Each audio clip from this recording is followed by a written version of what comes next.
Hello guys, magandang hapon. Update tayo sa mga tanim natin dito sa bakuran. So, ayun na guys. So, napapansin niyo, nagbunga na yung pinaghirapan natin. Ano yung mga talong, namunga na. So, ayan. Lahat yan guys, marami ng bunga. Dito lang yan guys sa gilid ng bahay ni Carding.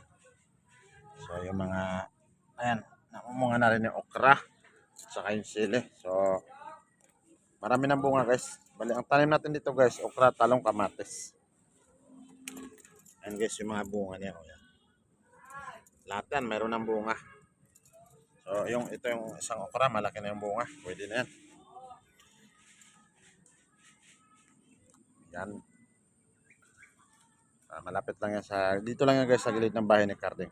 Yung atin garden. So, napakasarap sa pakiramdam na nakikita natin yung mga tanim natin na namumunga na. So, ayun lang guys.